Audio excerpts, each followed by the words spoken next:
Fist flying, no bounds. Podcast kings, we pound for pound. UFC thrills, stills nights get loud. Big EQB, that's how we get down.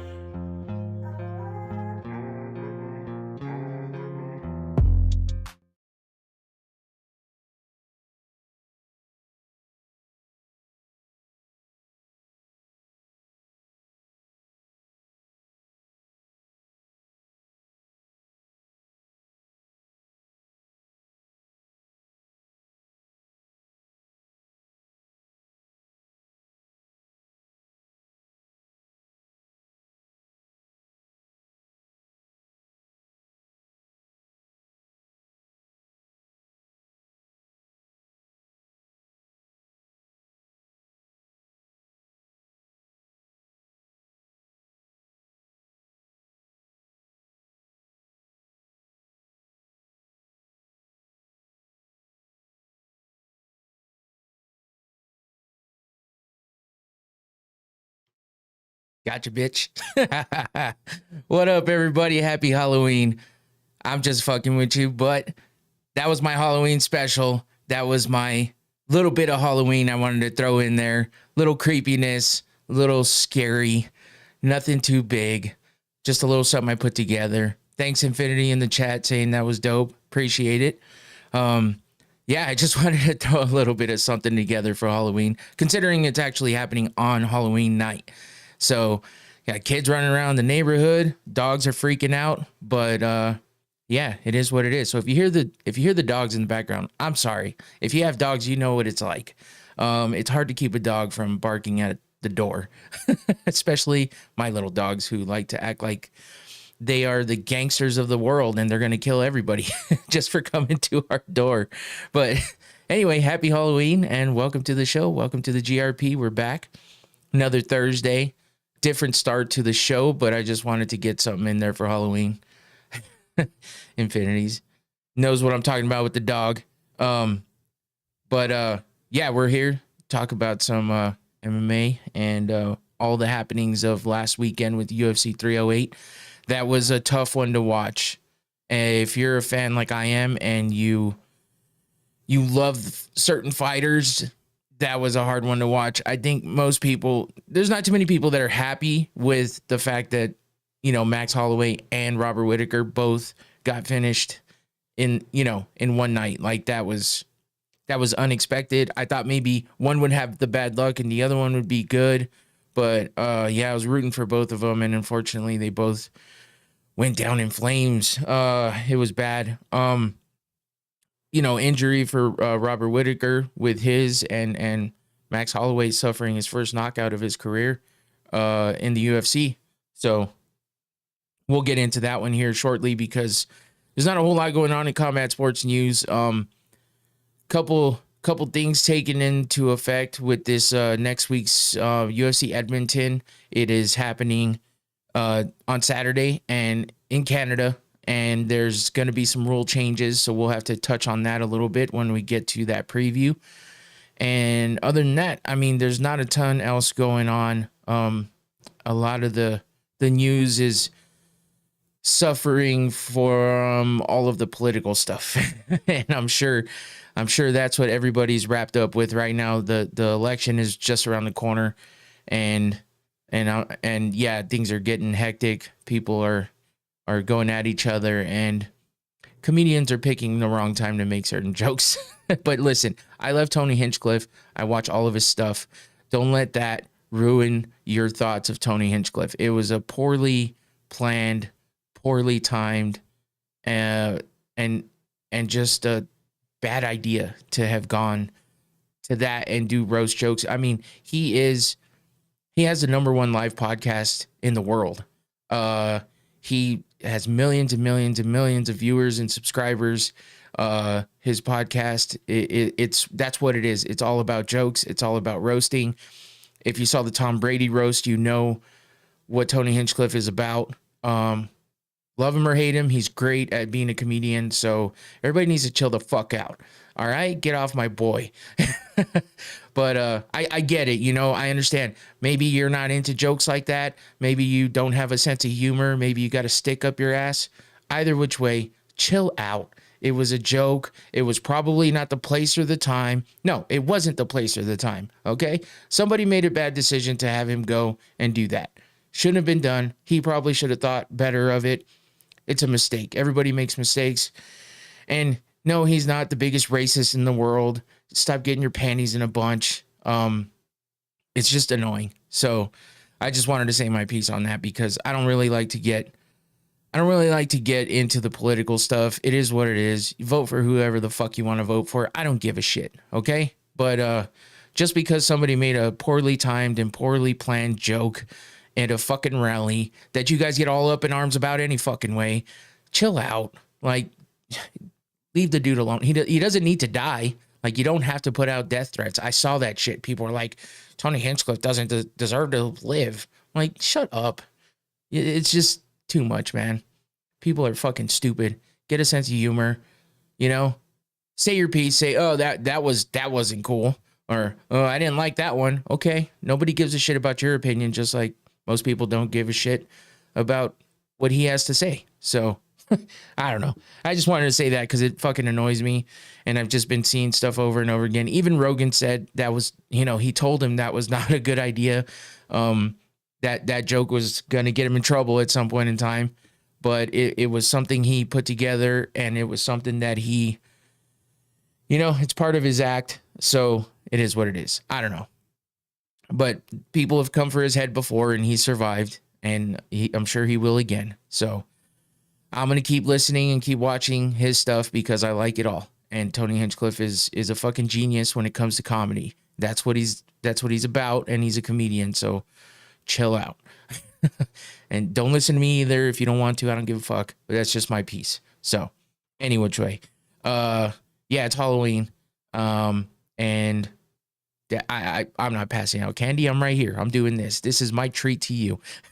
If you're watching, this is my treat to you. So I'm just here to talk about some MMA and do the show like I always would. I don't take too many days off from this as far as like every Thursday. I try to keep it consistent as long as I can help it. And if not, then I pre-record for the most part. I hardly ever completely miss one. And it's been a couple years now. Just something I like to do and make sure I'm consistent with it and keep myself accountable for that. So, and it's fun and I like it. It's a passion. So with that passion, I have a sponsor that I appreciate having because somebody that liked my show enough to say, hey, I'd like to put my product on there. I give him some promotion. He gives me the product. All good. And I'm no big time person. I'm not expecting a check or anything like that. The fact that somebody's willing to do this is enough for me. So check out Noctane smelling salts. I use it all the time. It's good shit. Infinity in the chat has his own bottle, or we'll have another one soon because his got damaged. But I use this all the time. Keeps me nice and alert, keeps me awake, and gives me that nice little boost when I need it, like right now. Ooh, it's a little harsh. But it's damn good. And this is the most potent one. It's wearing off a bit, so it doesn't hit as hard, but it's still enough to get me. Even just the smell of it, I get so used to it that even just smelling the scent of it makes me feel a little more alert because that's how much I use these. I like them a lot. So follow that QR code. Check out the website. Very informative, very aesthetically pleasing, and interesting. So go check it out. Noctane Smelling Salts. Thanks for the sponsorship. And that's about it. That's enough of my ranting about comedians and the little bit of politics and Halloween. It's over. Let's get to the real shit. Let's get to what we're here to talk about. MMA, combat sports. And it's all about the UFC tonight. So that's what we're doing. And we're starting off with UFC 308. Because that was an event. And it was not a great outcome for my liking because I am a huge fan of... Whoa. Is that loud?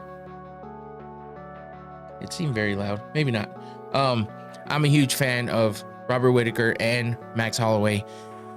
And man, it wasn't a good outcome for them. And it's unfortunate because Max Holloway's trying to, regain his featherweight title that he lost a while back when he lost to Volkanovski. And, you know, Volk took it from him and defended it a couple times against him. And then Volk turned around, defended it a few more times, was a great champion, and then lost to Ilia Topuria after some other crazy kind of happenings with Volk stepping in on, you know, short notice, going up in weight and stuff like that. A lot of times, man, you know, it's not even worth going up in weight, and it sucks. Now, Max went up in weight as well.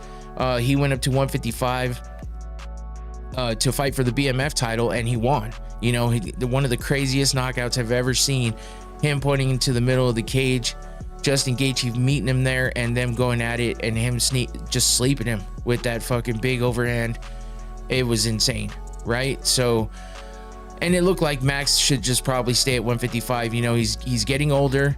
He's taken, you know, some damage. Never been knocked down. Never been knocked out.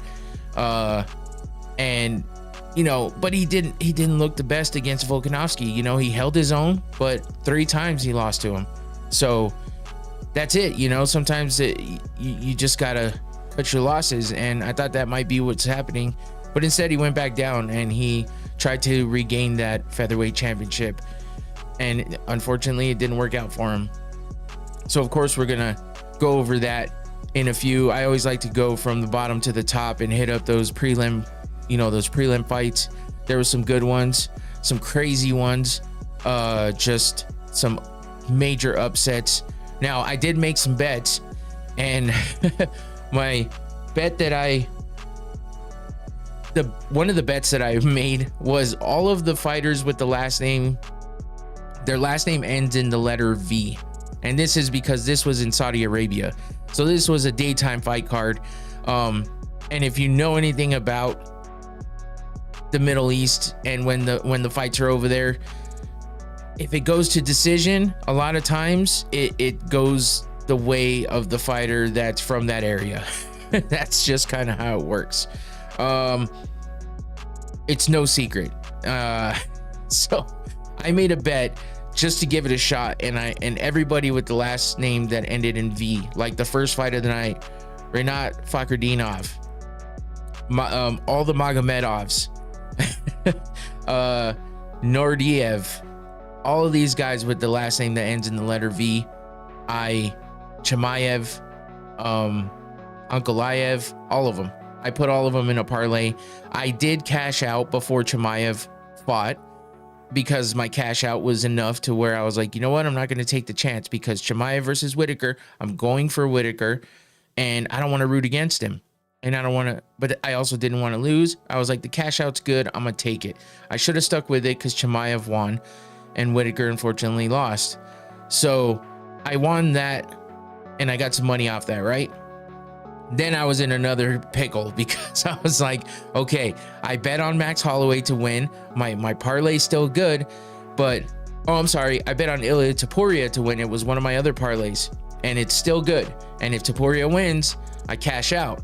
You know, I win the bet, I make some money. But I want Max Holloway to win, and I don't want to even think about him losing. I think I got dog hair in my mouth. What the hell? So I was stuck, and I was like, you know what? I already won my money back and some by cashing out my other bet. So I'm gonna leave this one there. Hope that Max Holloway makes me lose this bet, so that way I'm not like, okay, I'm cashing out and then Max wins, or Max loses and I could have just won money at least. So I was like, it's a win-win. If he wins, I don't get money, but my fighter wins, and that's good for me and that's good for Max. But if I lose, I still win money. Unfortunately, I'm sad because Max Holloway lost. So I stuck with that, and I won that bet too. So that parlay was basically all the favorites on the main card parlayed, and I won that bet too. So I came out with probably plus $60 on top of the 20 I put in for the 4 bets I made. Not bad at all. I was happy with that. So it's the first time I've actually gotten some parlays to hit, because I always pick one that's wrong. So I did it. But either way, you know, the first fight of the night, that parlay could have been busted right away, because Rinat Fakhretdinov versus Carlos Leal Miranda went to a unanimous decision. But this was basically not a domination, but it was pretty goddamn obvious that Leal won. And then we get to the scorecards, and they call it 30-27 for Fakhretdinov. It's like, are you kidding me? Just because he has a beard that looks like the ones you guys like, he wins? What the fuck? But like I said, it is what it is. He wins. My parlay's good. First fight of the night. That's a touchy one for me. I usually don't like betting on like a fight that's that early, because then if it busts, it's over. You're like, fuck, there goes one already. But this time I was hopeful, right?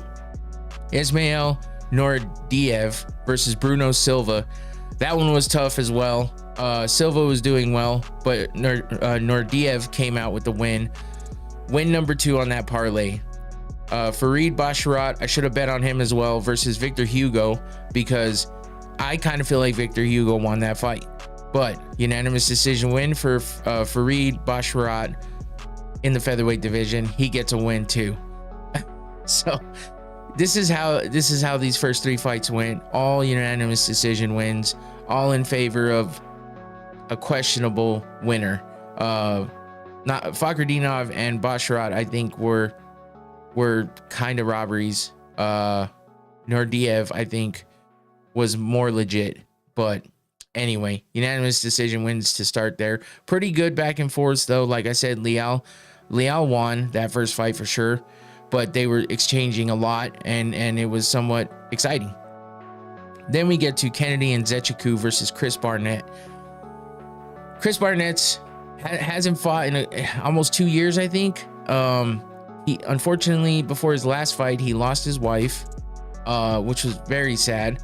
I don't even know how he like fought that night, but and then he got injured after that, and I maybe it wasn't 2 years, maybe it was a year, I don't remember specifically, but let's see. Yeah, it was almost 2 years. It was 2 years, 2 years and a month. He had last fought 2022. So, and that was a win for him. But he comes back, fights Kennedy and Nzechukwu. Chris Barnett, really big dude, pretty agile though. I mean, he can move, and but he's a big guy, and he's done backflips and shit in the cage and stuff after winning.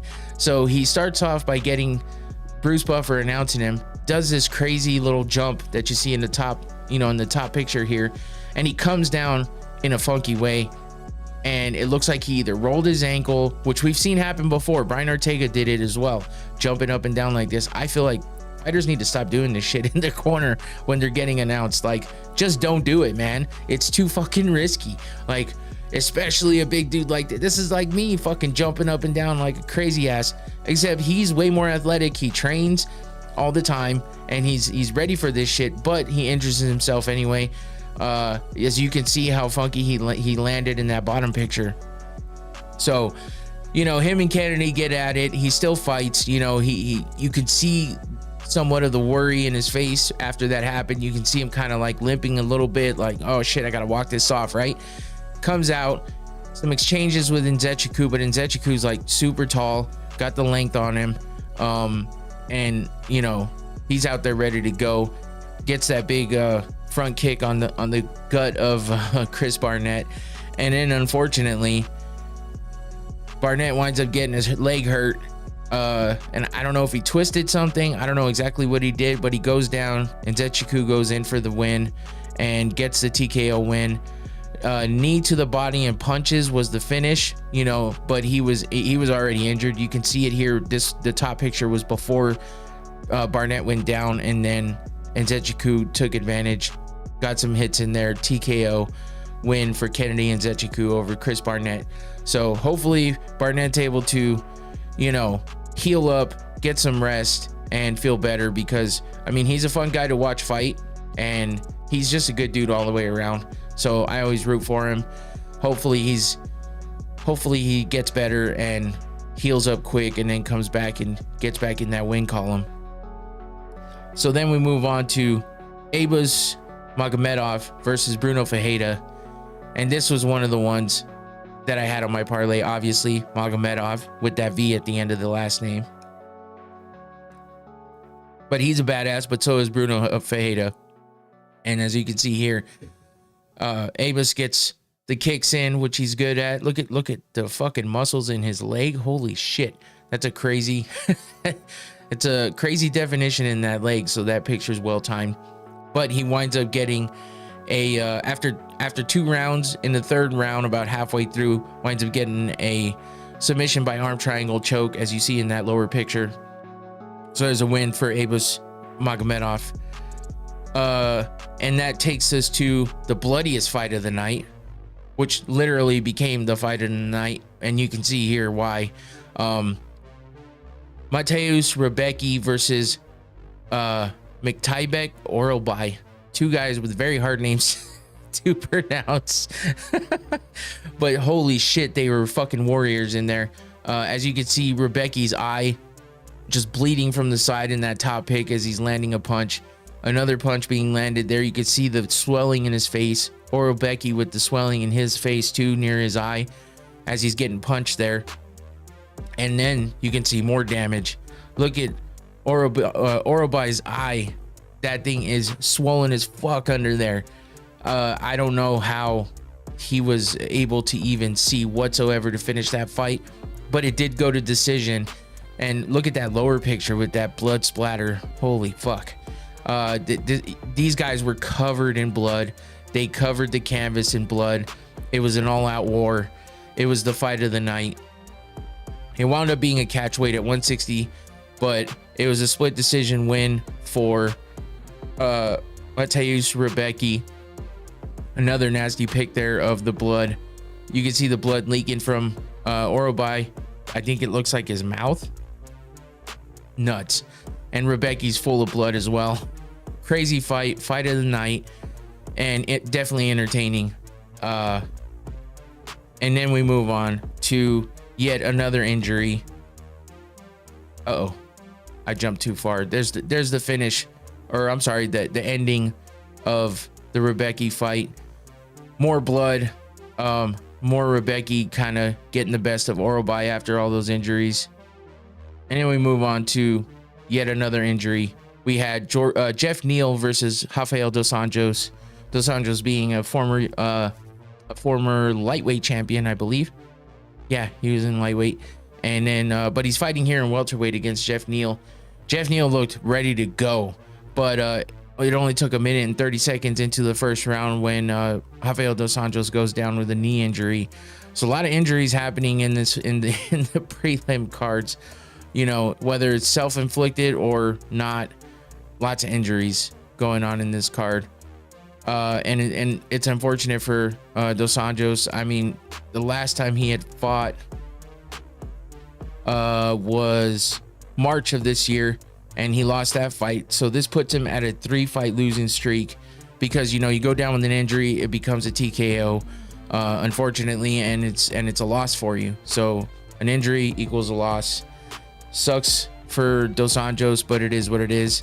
Now he's on a 3-fight losing streak, and he needs to come back. And after he gets well, if he's not ready to retire, then he needs to come back and get some wins together and get out of that nasty losing streak.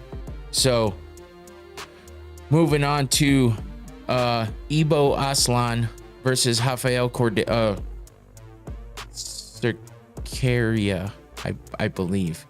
I think that's how you say it. This was a first round finish for Ibo Aslan. 51 seconds into the first round, TKO by punches. He gets the win there. So a few decisions going on here, but still some pretty exciting fights in the prelims. About equal finishes to decisions. And that brings us over to the main card. We had Sharbutin Magomedov, Bullet versus Armen Petrosian. I was stuck on this one. I was a little worried about this one because I kind of felt like Petrosian had what it took to give Bullet a good fight, and it was a pretty decent fight in the beginning. Bullet, you know, with his awkward yet effective striking that he does, lots of kicks. He's really good with those kicks. He's got fast kicks, but his striking is pretty good all around.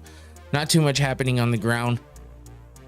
Here you see Bullet with the with the exchanges there. And then we get to hit the finish here in the second round for them. He gets that big left, and then he does a double spinning back fist. How does that happen? Well, he back fists one way. As he connects, he kind of turns around with another back fist, hits with the forearm, and knocks out Petrosian with that double spinning back fist, if you want to call it that. Very awkward, very unorthodox, but it was effective as hell. And he got the KO win in the second round for Sharp Bullet. That was a hell of a fight. It was an exciting ending to that fight too. That was a great way to start the main card. And yeah, kept my parlay alive. So then we move into Dan Ige versus Lerone. Oh, here's a dope pic though of Sharp Bullet after his win. Look at the crowd and outside of the cage.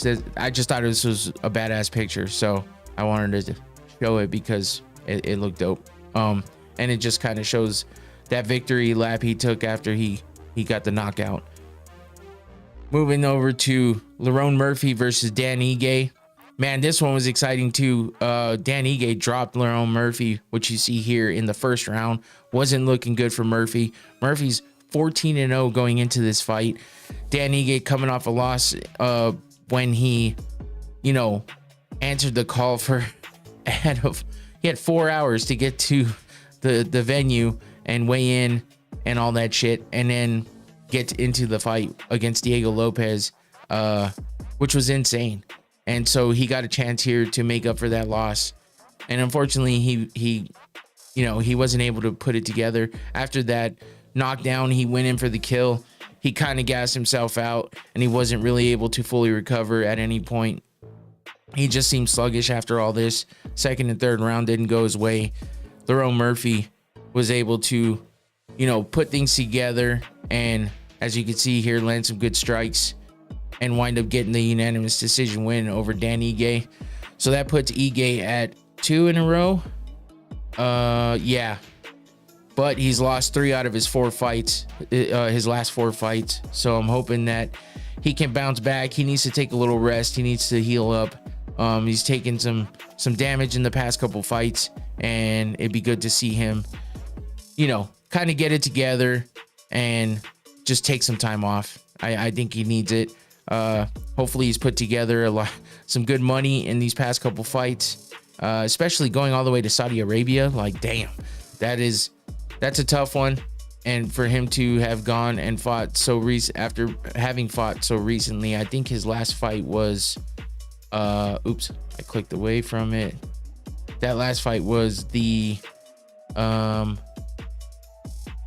versus Prohaska at UFC 303. So that was in June. So I mean, June to October, not bad, but it's not like he got the win there. And he's fighting Diego Lopez, which isn't an easy fight. So he needs some time off, I think. And when he comes back, hopefully he comes back stronger. That'd be good for him. But moving on to the co-main, the third to the last fight, I should say. It was a big fight though. Magomed Ankalaev versus Alexander Rakic. And this one, I would say Ankalaev was definitely was the favorite, right?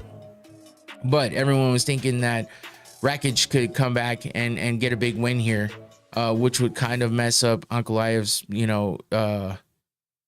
what do you call it? Like his title, contention, basically, because a lot of people feel like he should have got the fight versus Pereira instead of Khalil Roundtree.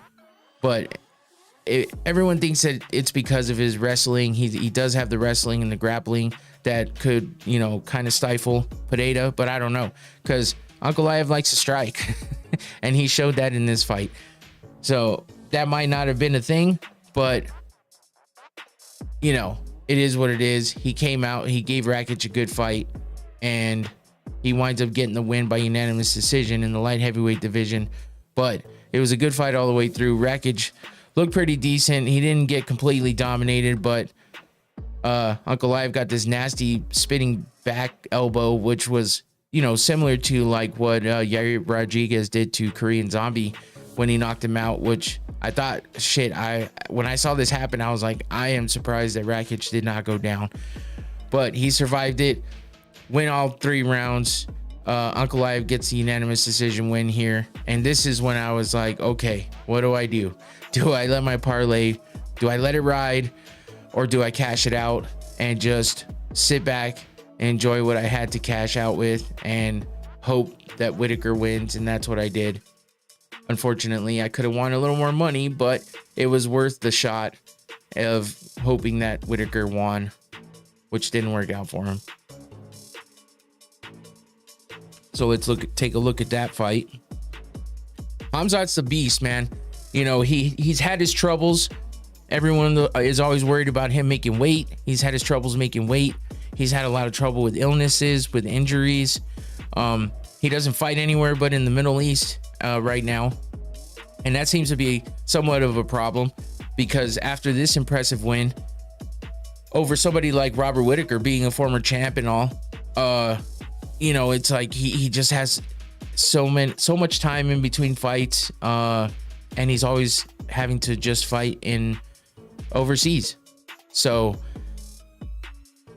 it's one of those things, and everyone's talking about how, okay, so if Trump wins the election, then Dana should be able to get all these guys who have trouble, like have trouble traveling. A lot of these guys from the Middle East don't travel. They always only fight when it's somewhere like Dubai, Saudi Arabia, all these places, wherever else in, that you can talk about over there. That's the only places they fight. So everyone's thinking, okay, Dana's done it before. Maybe if Trump wins, he can get all these people to be able to come back to the States and fight again. But yeah, how is Chimaev going to win a title if, in order to win that title, you got to convince the current champ to go all the way to Saudi or go all the way to the Middle East, and and yeah, I don't know. It doesn't make sense. Like, who's gonna do that? DDP, Dricus du Plessis, is like, no, I'm not doing that. But does he want to get the toughest fight? Does he want to get the top guy? Who knows? The rankings don't mean shit at this point, because look at Khalil Roundtree, number 8, getting the title fight when Ankalaev was right there. Could have done that, but they didn't. So you never know what's going to happen with this stuff. But with Chimaev being undefeated, beating people like Kamaru Usman, Robert Whittaker now, Kevin Holland, Gilbert Burns, Li Jingliang, Gerald Mearshart, he's got a lot of wins, and only a couple of those are by decision. Beating former champions, it's crazy. So like, how do we deny him a title shot, right? But he's got all these other things in the mix. So I guess we have time now with the election being around the corner. It's happening. And who knows, depending on what happens there, things might change. I'm not sure. That's just a word around MMA news. So we'll see. But as for now, we have to watch Ankalaev beat down our boy. He had one of the fastest takedowns I've ever seen. He just dove from far as fuck away, by the way, just dove in on the legs of Whittaker and took him down faster than shit. Whittaker puts up a good fight to get back up on his feet, but gets taken right back down again. And then Chimaev just works the positions, gets the dominant positions and winds up on the ground in the best position he could, fights for that choke. He's got a hell of a squeeze, and unfortunately winds up squeezing so hard that he pops what we thought broke the jaw of Robert Whittaker, but it really didn't. Apparently he has a previous injury from when he was a kid that has never fully, I guess, healed correctly. He said he has a plate in his jaw in the front here, like on his chin, but his teeth have always been, I should have got that picture, god damn it, I forgot. But his teeth have always been like loose and always been a problem. He's had his teeth pop before when he fought Dricus du Plessis as well. So A lot of people were like, why did he tap so fast? We did the watch party, me and my daughter Trent, Tenet Trent, go follow her on YouTube, Twitch. She's a gamer and a streamer. But we were here with the watch party during the day on Saturday, and we were like, why'd he tap so fast? What the fuck? Because he fought off the first choking attempt of Khamzat, but he couldn't get up. He's getting mauled on the ground, fighting for position, and then Chimaev locks it up again, but across the chin, and Whittaker taps fast. But obviously he heard a crack, he heard a pop, whatever he heard, whatever he felt, his teeth, 3 of his teeth in the middle got pushed all the way in. So in the picture, you see his mouth is bloody. It looks like a big bruise on the inside, and you can see the side teeth here, but his 3 teeth are pushed back. Nasty shit. There's some nasty injuries in these fights. But some good fights, entertaining fights. So, but unfortunately for Whittaker, sustains that injury and just, had to tap fast. It was first round submission for Khamzat Chimaev by face crank. And, just shows and proves if you have a squeeze that's good, that's that good, you don't even have to get the choke in under the chin and around the neck. You can go across the face, kind of like Khabib did to Conor. He didn't really have it sunk in on the neck. He had it across the face with that face crank, and you can break a jaw. You can do a lot of things. Whittaker might have had that previous injury and it might have been vulnerable, but with a squeeze as hard as Chimaev to do it that quick, that says something. So Chimaev's a beast, and I guess we'll have to wait and see what happens next, because Dricus du Plessis is supposed to be fighting Sean Strickland for a rematch, but it's not set in stone yet from what I understand. And who knows, because Chimaev might bring more eyes than that Strickland fight. We've seen it before. A lot of people argued that Strickland actually won that fight, but it wasn't an impressive win on either side. I mean, everyone talked of du Plessis for winning the title, but it wasn't an extremely decisive title win, at least in my opinion. He definitely won, but it was close enough. It went to decision. It's not like he finished him. He didn't finish Sean Strickland like he did Robert Whittaker.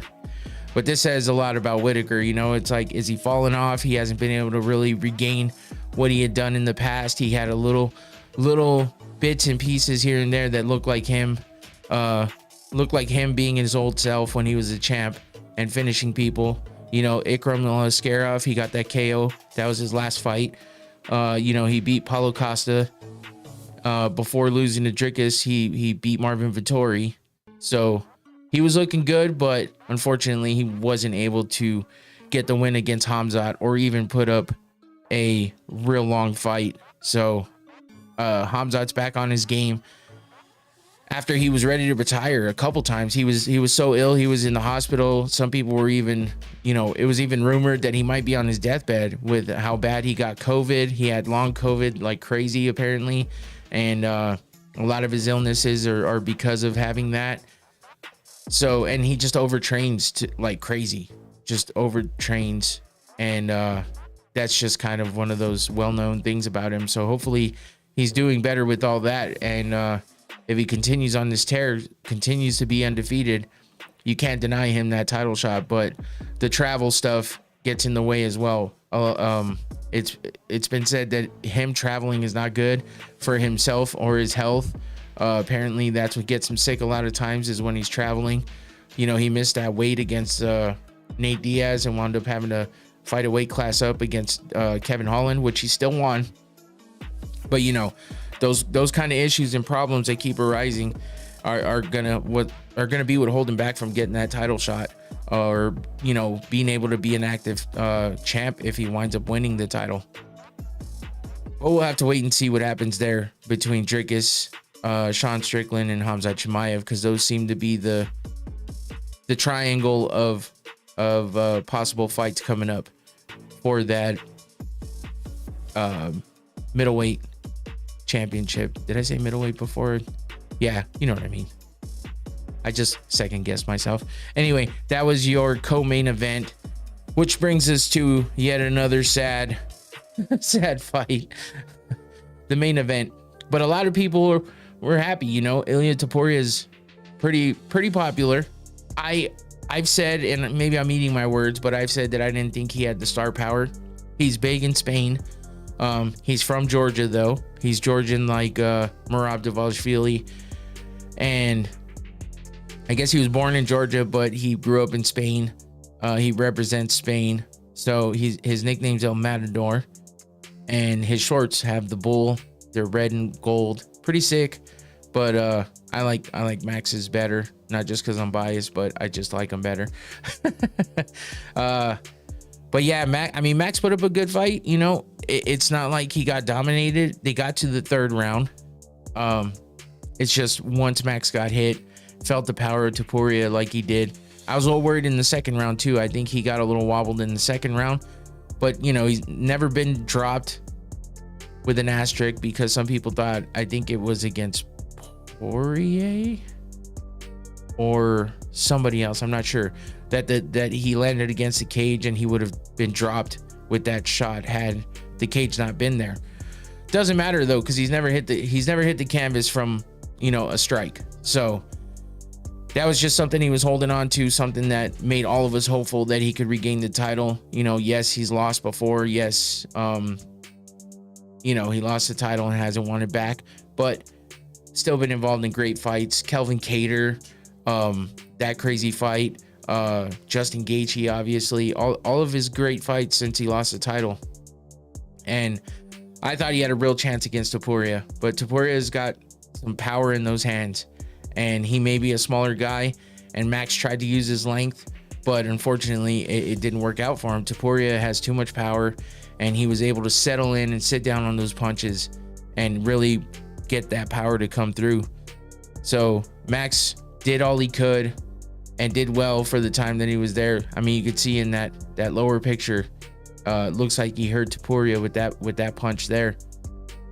So he was landing, he was doing well, but Ilya just has too much, man. Landing on the chin, precision and power, it works for people, and that's kind of what Conor McGregor built his career on: precision and power.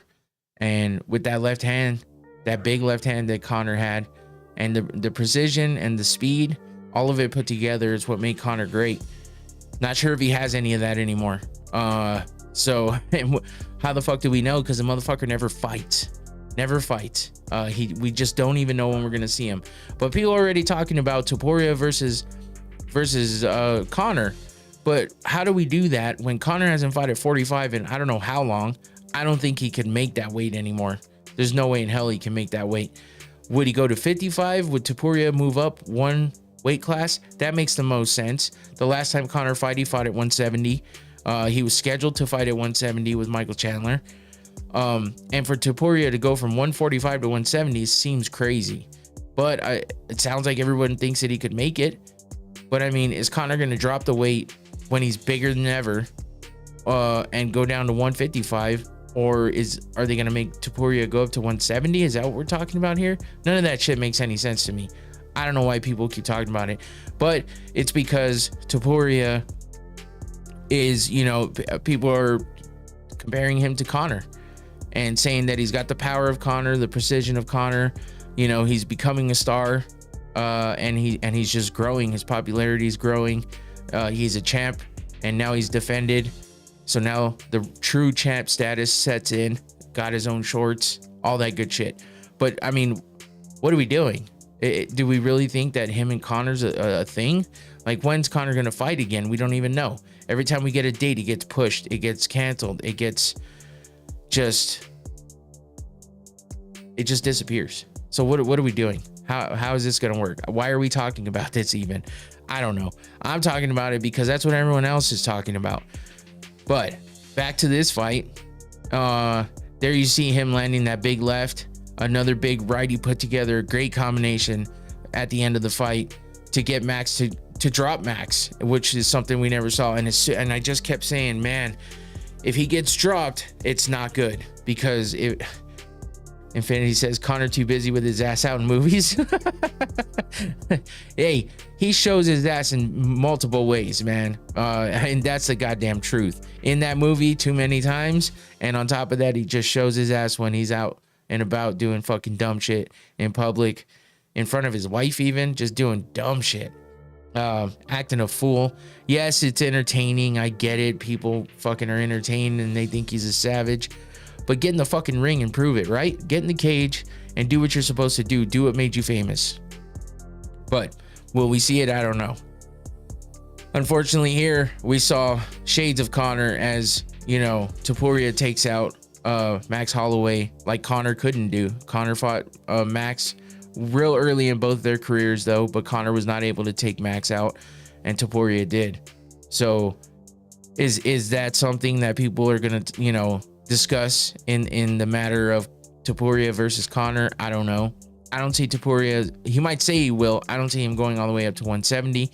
I don't see Conor going all the way to 145. So that should they meet in the middle, do a 165 catch weight? They're not big on doing those unless it's absolutely necessary. So I don't think that's going to happen.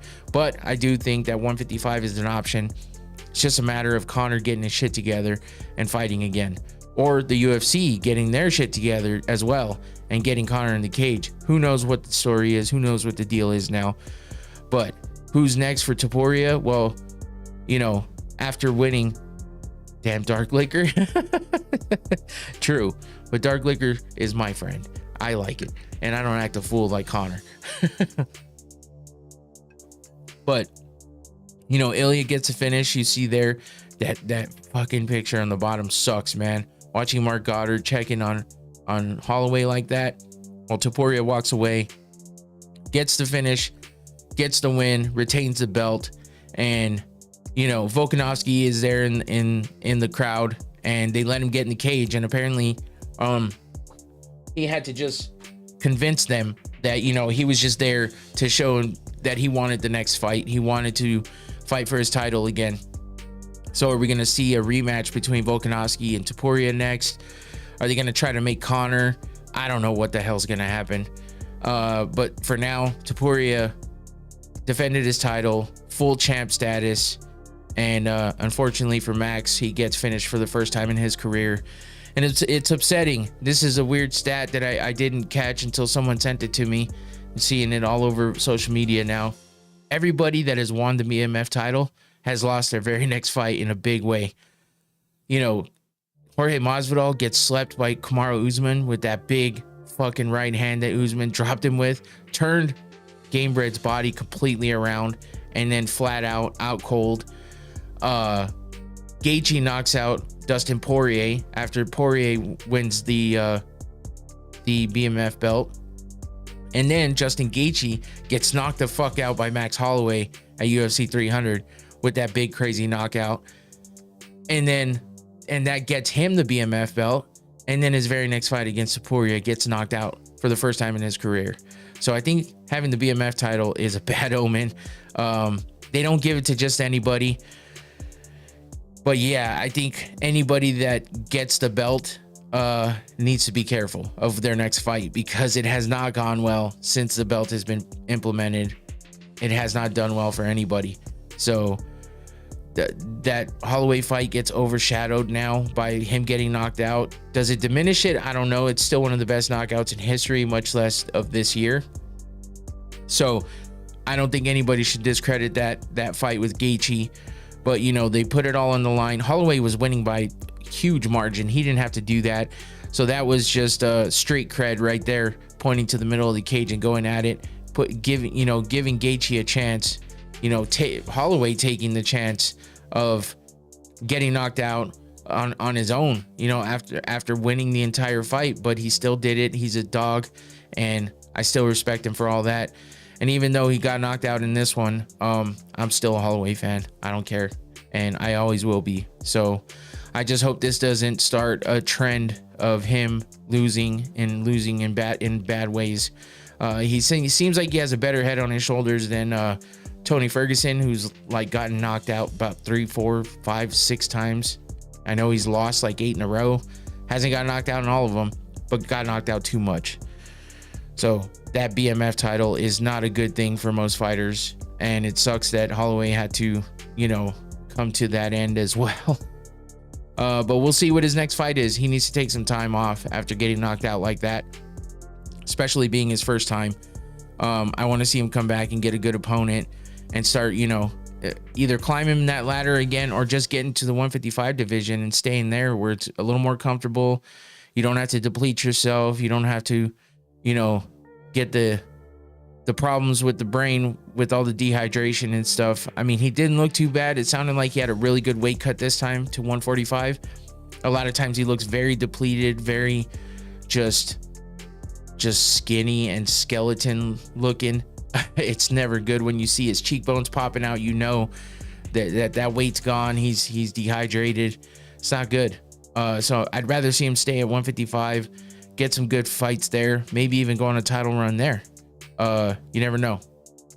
But that's it for UFC 308. It was tough. It pulled on the old heartstrings because you just feel for Holloway getting knocked out like that, watching him walk out of the cage and hang his head. It just sucks. But it is what it is. He'll come back. He'll be strong. And let's see him, get back in that win column. So let's move on to this week's fights happening in Canada, Edmonton, Canada. UFC Edmonton for the fight night this week. At least it's not in the fucking Apex. But usually we get some pretty decent fights in Canada. So hopefully this is another good fight card for a fight night, especially being out of the Apex. We have Brandon Moreno versus Amir Albazi for the main event, and the co-main, Aaron Blanchfield versus Rose Namajunas. Rose Namajunas being one of my favorite female fighters, but Aaron Blanchfield is a fucking beast. She is a damn good wrestler, grappler. She has great submissions. Namajunas is great all the way around, and she's looking to try to make her way back to getting a title again. She's a two-time flyweight champion already, and she's always looking to get back. That when she lost her title to Carla Esparza, that was not impressive whatsoever. It was a very, very bad fight, but she had a pretty decent fight against Manon Fiorot. That was her last fight.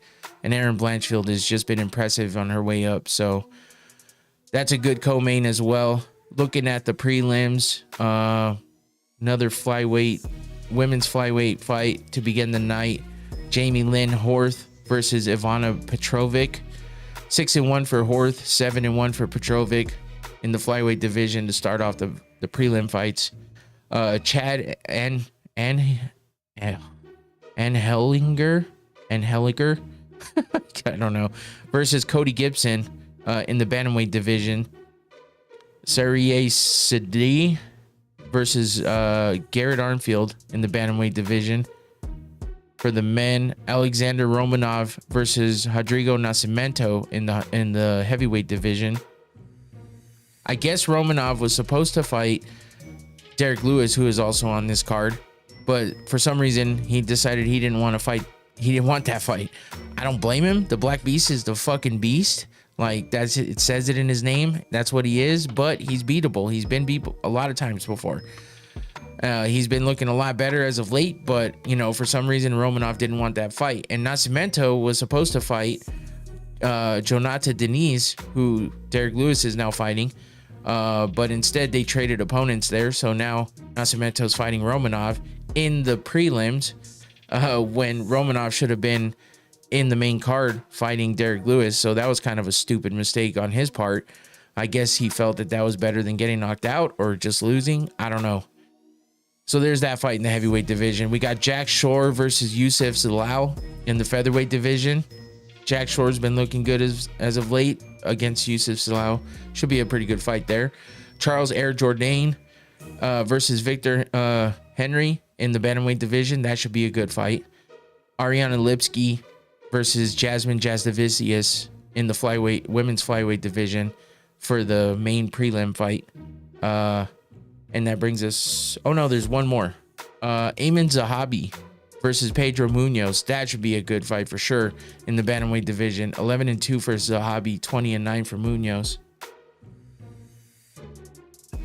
So some pretty good fights down there. I mean, Zahabi versus Munoz, Lipski versus Jasdavicius, Jourdain versus Henry, Shore versus Zalal.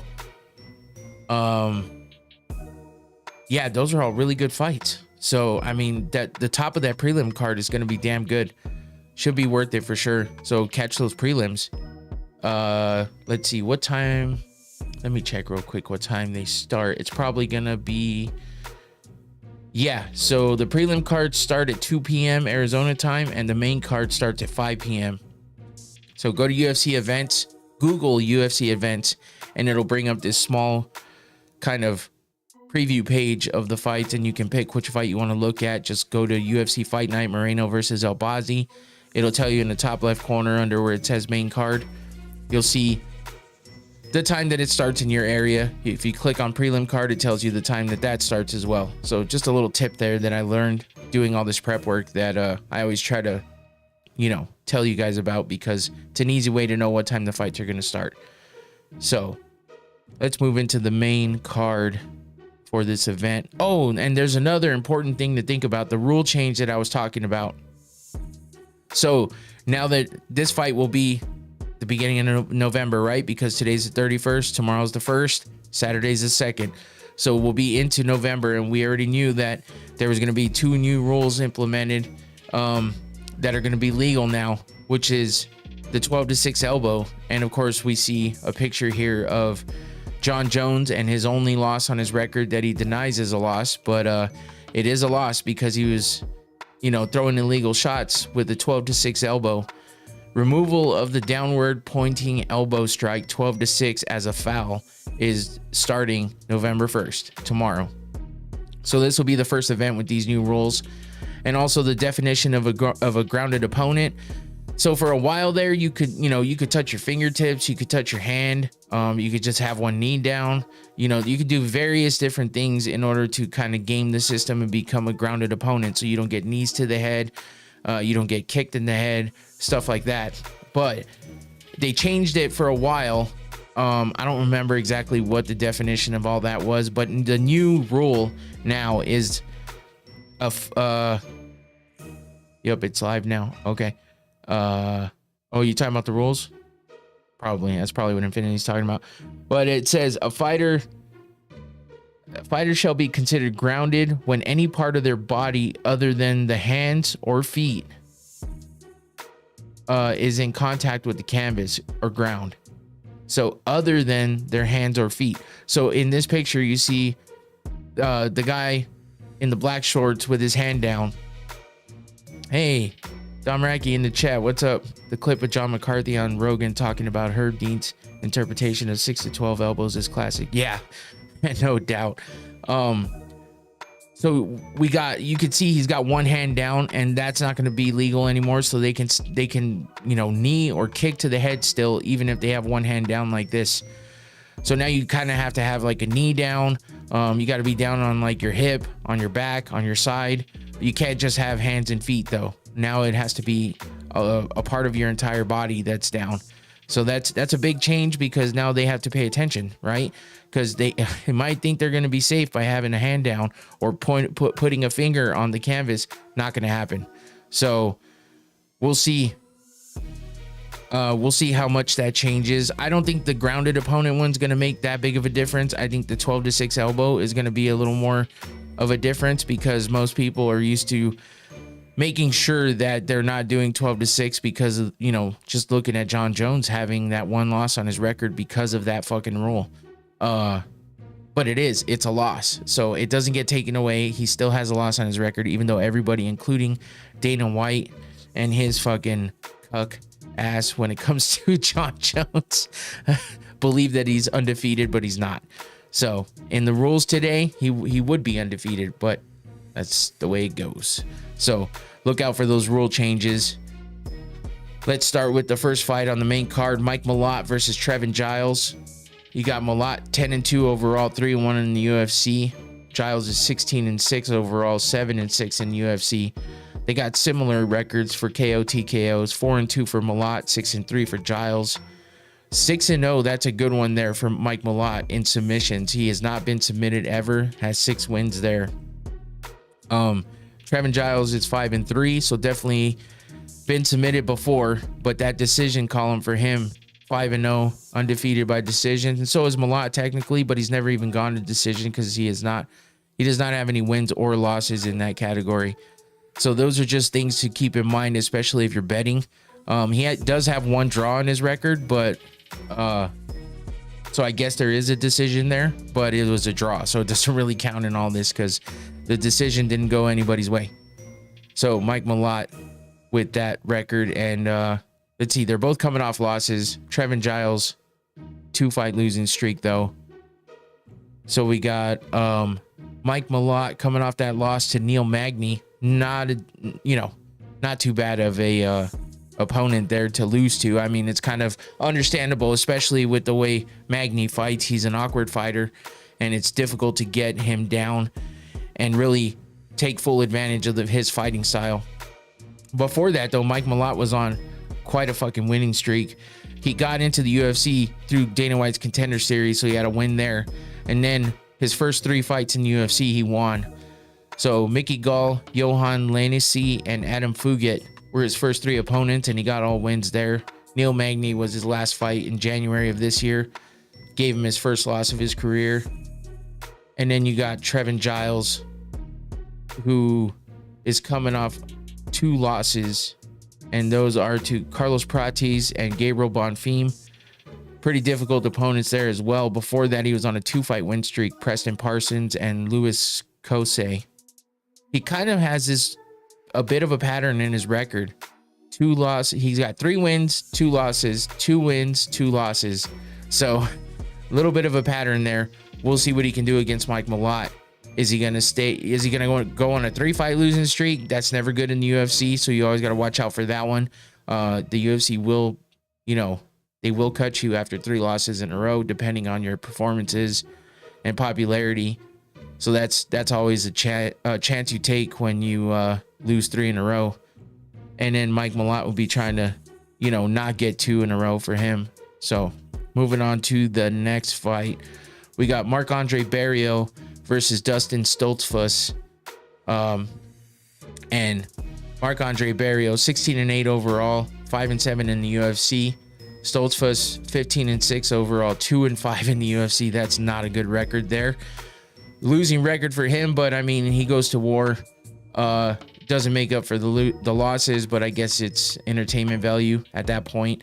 Look at the KO TKOs for Barriault, 10-2 to Stoltzfus's 2-2.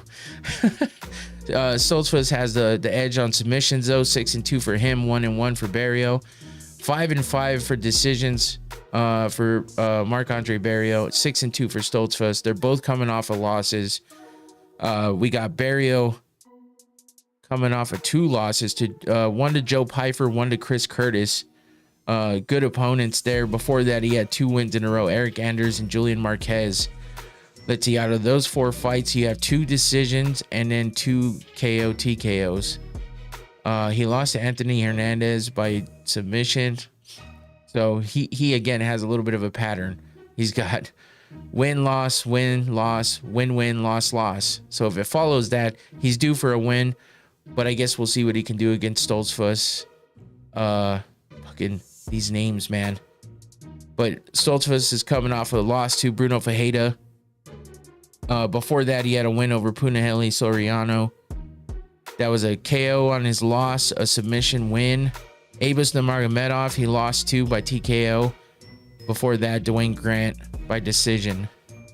So he's already gone on a 3-fight losing streak in the UFC before Kyle Dacus, Rodolfo Vieira, and Gerald Meerschaert. So that makes up for that losing record. I mean, that's why he has a losing record, I should say. His only 2 wins are against Punahele Soriano and Dwight Grant. So we'll see what he can do against Marc-Andre Barriault, who's been a tough opponent for most people, even though he is coming off that loss. But we'll see how that fight goes. I feel like it should be a pretty good one there. Moving on to the light heavyweight division, we got Kyle Machado versus Brenson Ribeiro.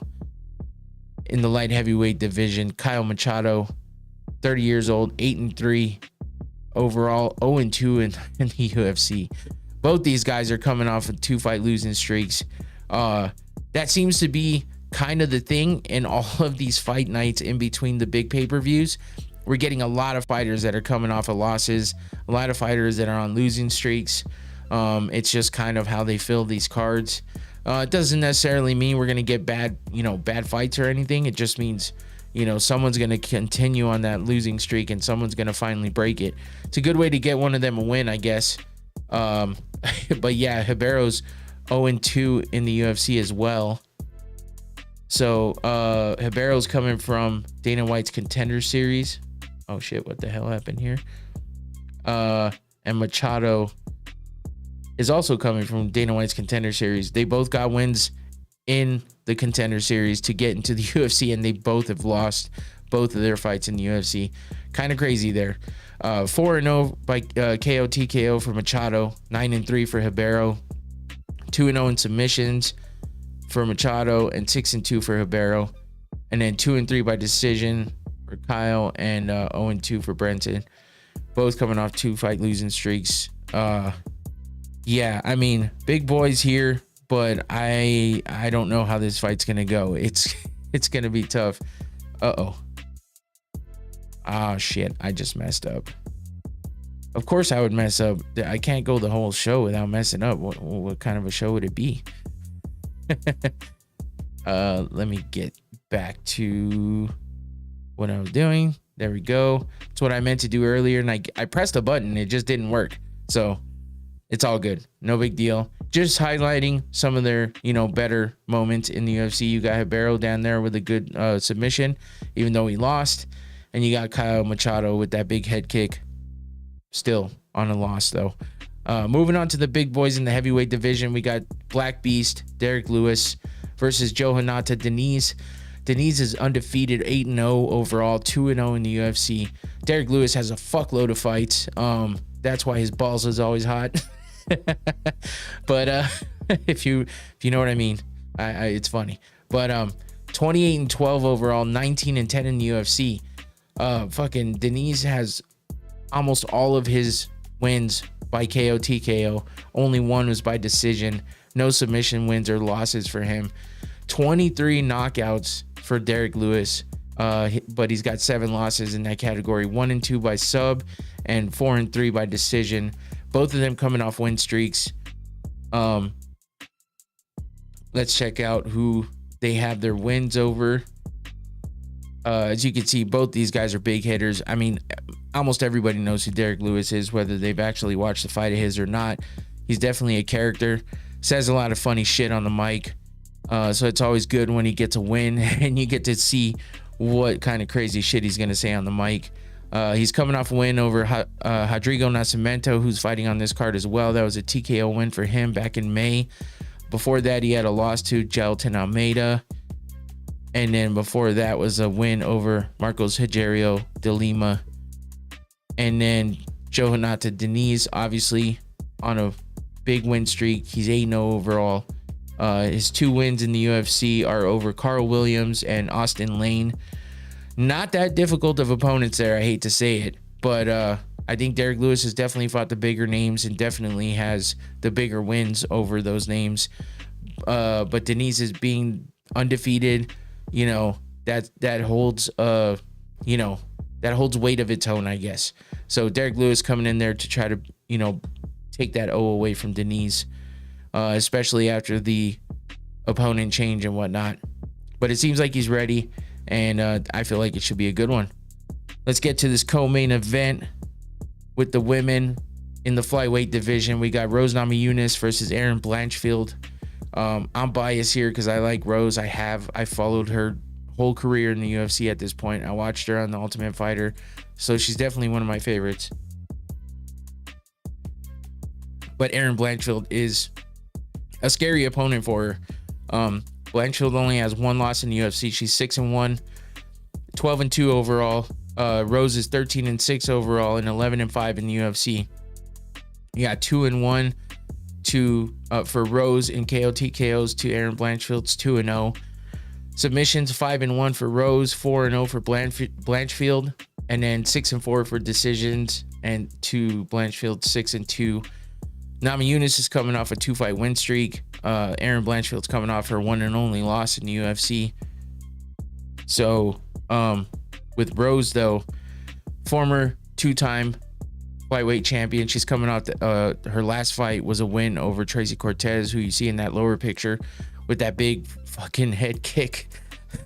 That was the fight where she knocked Tracy Cortez's eyelash off her face, which was funny and crazy all at the same time. But her other win on her current win streak is against Amanda Ribas. Both of those wins being by unanimous decision. 1, 2, 3, 4, 5 of her last fights were all by decision. 2 of them being losses. 1 to Carla Esparza, where she lost her title. The other to Manon Fiorot, which I made a mistake earlier and said she beat Fiorot. She didn't. It was Ribas I was thinking of. And then, you know, before that, she had 2 wins over Weili Zhang. So, what you see in the top picture there. But, you know, Rose has really good striking. She has really good submissions. She can win either way. Or she can just, you know, be a dominant. It could be a dominant win for her and win by decision. So, it's one of those things. You never know what you're going to get when it comes to Rose. It just depends on what her mentality and mental state is going into that cage. And she has a tough opponent in Erin Blanchfield, because Blanchfield can do it all as well. She's got striking, she's got grappling, she's got wrestling, she's got submissions, and she's coming off a loss as well to Manon Fiorot. So both these women have lost to Fiorot, who's a heavy hitter in her own right, and, you know, a decent opponent. I mean, she's definitely one of the bigger names in the division. But before that, Erin Blanchfield was on a big win streak. Tyler Santos, Jessica Andrade, Molly McCann, JJ Aldridge, Miranda Maverick, and Sarah Alpar. We had 1, 2, 3, 4 of her total fights have been by decision. 3 have been by submission. So in the UFC, she's only won by submission. So it should be a pretty crazy fight if it gets to the ground, because both these girls can you know, work on the ground, get the submissions. You never know what you're going to get out of either one of them, really. Blanchfield is really good at using her power, as you can see in that punch against Jessica Andrade on the bottom there. I mean, shit, JJ Aldridge as well on top.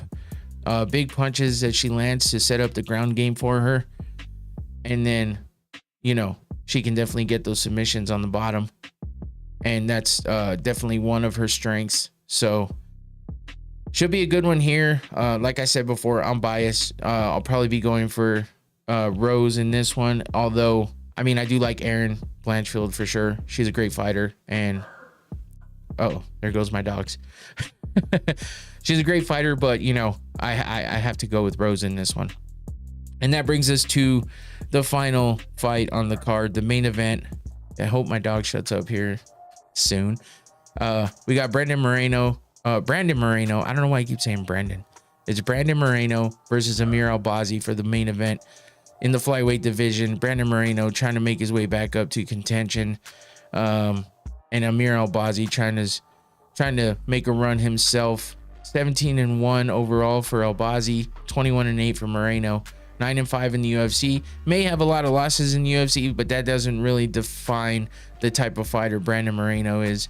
A lot of wars and a lot of fun fights for Moreno, former champion, and Albazi is undefeated in the UFC with five wins, no losses. In the KO/TKO category, we got 5-0 for Moreno, 6-0 for Albazi. Subs, 11-0 for Moreno, 8-0 for Albazi. No wins or losses for either of these guys in those two categories, which is pretty goddamn interesting. Should make for a great fight. 5-8 in decisions though for Moreno. There's a losing record there. Albazi's 3-1. His only loss in his entire career has been by decision. We got Moreno coming off a 2-fight losing streak, and Albazi, of course, with that 5-0 record in UFC, is on a 5-fight win streak. Might be more than that because he might have had wins before he got to the UFC, but I only count the ones in the UFC, so that's just how I work. That's just how I work these. Like I said, pretty good fights for Moreno all the way around. I mean, his last fight was against Brandon Royval, and that was that was a split decision loss for him. I mean, his last 2 losses were split decisions against Pantoja and Royval. Split decision losses for Brandon Moreno. And that was in July of 23 and then February of this year. Before that, he was on a 2-fight win streak with wins over Davison Figueiredo and Kai Kara France, both of those being TKOs for him. So he kind of is on a pattern of wins and losses, and his losses seem to be by decision and his wins seem to be by TKO. And, you know, he hasn't lost by TKO or submission at all. So that makes this pretty goddamn interesting. So I guess we'll see what we get here, because one of these guys is either Albazi's going to get his first loss in UFC. One of them could get their first losses in the KO, TKO, or submission categories. Who knows? It's interesting. It's kind of something fun to look out for. You can see Moreno all bloodied up in that war against Pantoja, and then with the submission in on Davison Figueiredo right there. So that brings us over to Amir Albazi with that 5-fight win streak. He's got his wins over Kai Kara France, Alessandro Costa, Francisco Figueiredo, Zalgas Zumagulov, and Malcolm Gordon. Not the biggest names there. You got Kai Kara France is the biggest name that he's faced so far in the UFC. Split decision win there for the biggest name in his record. And Brandon Moreno is not an easy guy to get out of there. So that could be something. So, I mean, for me, I'm leaning the way of Brandon Moreno just because I don't see him getting that 3rd loss in a row. And he's got all that experience in the cage. He may not have the best record in the world, but we've definitely seen him overcome a lot of adversity and get big wins in the UFC, especially being that he was a former champ. So, and those crazy wars with Davison Figueiredo just took a toll on him. He needed some time off. He took that time off. Now he's back in a main event against Amir Albazi, and we'll see what Albazi has for him. You know, striking, submissions, he's got it all, and we'll see what kind of fight he brings to Moreno, and see if Moreno can survive. So that's it for UFC Edmonton, and that's it for me. Oh shit, I got hacked again. That was unexpected, but kind of cool at the same time. I totally forgot that was going to play right away when I came back to the scene. That's how I set it up. And of course, I forgot, but that's all right. You got a little taste of the beginning of the podcast if you didn't see the very beginning. So go back and check it out. Rewind, watch it again. My little special thing for Halloween, because it is Halloween. I would have never done any of that if the podcast would have landed on the day before or the day after Halloween. I would have been like, who gives a shit? Happy Halloween. Hope it was good. Be safe tomorrow for Halloween. I would have said all that shit. But instead, I had to do something because it's actually Halloween.